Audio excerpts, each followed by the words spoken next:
Bonjour, bonsoir, chers fidèles abonnés de Alliance TV. Donc, je ne peux m'en passer de vous informer concernant les sujets de notre général Sylvain Ekenge. Donc, je pense que quelque part à l'étape où nous sommes, nous pouvons comprendre notre gouvernement et faisons confiance à ce gouvernement, franchement. Faisons confiance à ce gouvernement. Le général Sylvain Okenge a réagi, c'est un militaire, c'est logique. Parce que nous devons comprendre, l'armée et la politique, ce ne sont pas deux choses euh, qui peuvent beau faire mariage dans une assiette. Non. Donc, un militaire reste un militaire. Vous pouvez voir l'exemple des capitaine Ibrahim Traoré, la manière dont il fait des choses. C'est vraiment à c'est la façon de, enfin, qui prouve que c'est l'armée, quoi. Voilà, l'armée, c'est la reste. Il y a des disciplines, il y a la discipline, il y a des trucs qui se passent dans l'armée qu'on ne peut pas trouver dans la politique. Donc, voilà un peu. Je voulais un peu que nous puissions tous mettre un peu de l'eau dans nos... je disais, je voulais un peu qu'on puisse mettre un peu, donc, comme on dit, hein, donc, de l'eau dans nos verres de vin pour adoucir un peu je vais dire, le pourcentage de ce qui s'est passé. Essaie un peu de digérer. Je vois les gens qui commencent à s'apprendre un peu au gouvernement, tout ça. Non, il faut comprendre la politique comme c'est la politique qui gère, qui dirige le pays. Donc faisons le gouvernement confiance. Et je sais que notre général a bien aussi réagi, mais étant, euh, étant militaire. Voilà, je vous laisse suivre. Compte rendu de la 73e réunion du Conseil de ministres, la première de l'année 2026. Le président de la République, chef de l'État, a présidé ce vendredi 2 janvier 2026 à la Cité de l'Union africaine, la 76e réunion du Conseil de ministres. 3 points étaient inscrits à l'ordre du jour, à savoir 1. Communication du président de la République, chef de l'État. 2. Point d'information. 3. Approbation d'un relevé des décisions du Conseil de ministres. La communication du président de la République a porté sur 2 points principaux, à savoir 1. De l'entame de l'année 2026 et l'atteinte des résultats de l'action gouvernementale. Le président de la République a tenu à réitérer, à l'endroit de chacune et de chacun, les vœux de paix, de santé, de réussite et d'engagement républicain qu'il avait formulés lors de la 72e réunion du Conseil de ministres.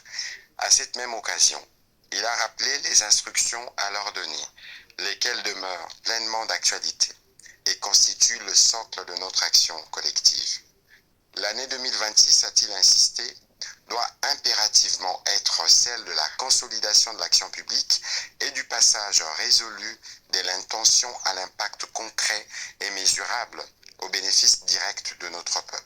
À cet effet, il a invité des acteurs gouvernementaux à faire preuve d'un sens élevé de responsabilité, de rigueur et d'une véritable culture du résultat, en veillant scrupuleusement à l'achèvement effectif des objectifs assignés au gouvernement, qu'ils soient en cours d'exécution ou non encore réalisés. Le président de la République a insisté à cet égard, sans être exhaustif, sur l'impérieuse nécessité d'accélérer la mise en œuvre effective de la première phase du programme de développement local de 145 territoires, ainsi que des autres projets structurants à fort impact socio-économique, notamment dans les secteurs des infrastructures, de l'agriculture, de la fonction publique, des finances publiques, des transports, de l'économie nationale, des hydrocarbures, de mines, de l'identification de la population et bien d'autres, considérés comme leviers prioritaires et de transformation économique et sociale. Ces projets constituent les engagements solennels de l'État envers le peuple congolais et doivent à ce titre être conduits avec célérité, transparence, efficacité et un sens élevé de l'intérêt général. Par ailleurs, le gouvernement est exhorté à renforcer la coordination interministérielle, à lever sans délai les goulots d'étranglement administratif et financier, à bannir tout égo individuel et à inscrire son action dans une logique permanente d'ensemble de redevabilité tant vis-à-vis des institutions que des citoyens.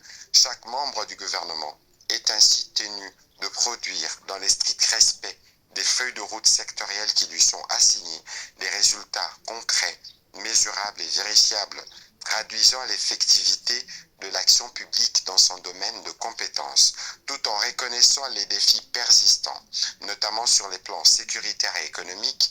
Le président de la République a exprimé sa conviction profonde que la République démocratique du Congo dispose des ressources humaines, institutionnelles et morales nécessaires pour les surmonter.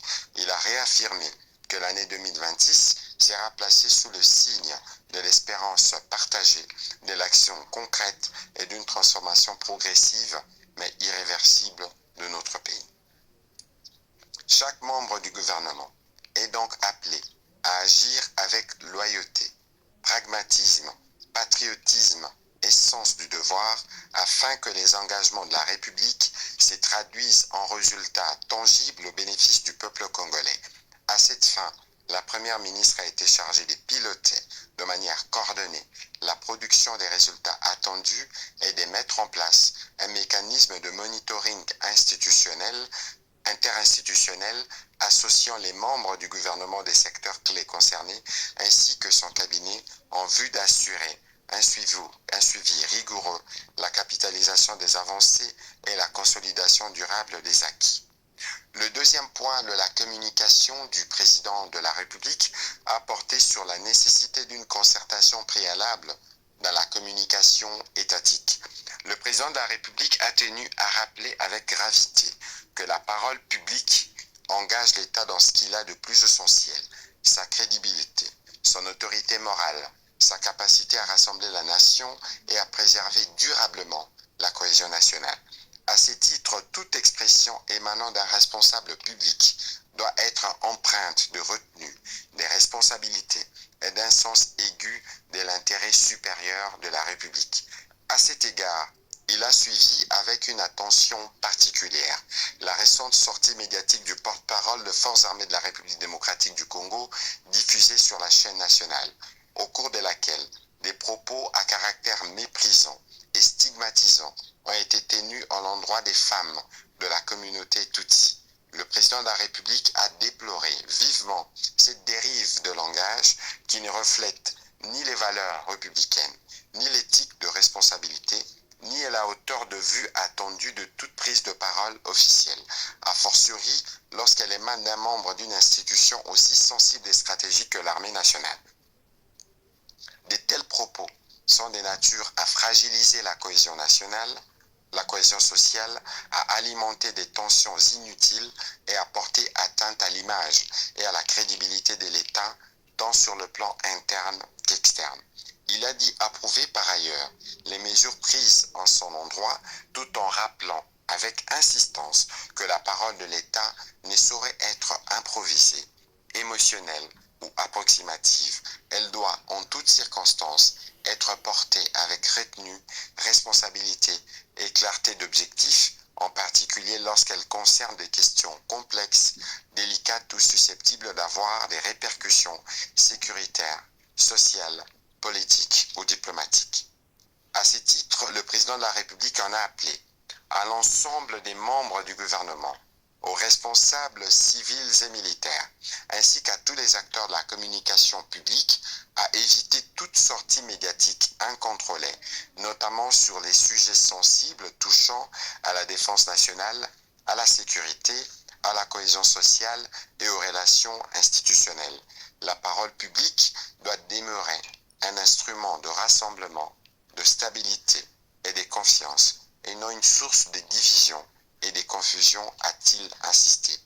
Il a encouragé par ailleurs chaque responsable appelé à s'exprimer publiquement au nom de l'État, à se documenter rigoureusement, à maîtriser pleinement les enjeux de dossiers abordés et à mesurer avec discernement la portée de ses propos afin de préserver l'unité nationale, la dignité des institutions et la confiance légitime des citoyens dans l'action publique, afin d'éviter la répétition de tels manquements et tirant les enseignements de l'incident susmentionné.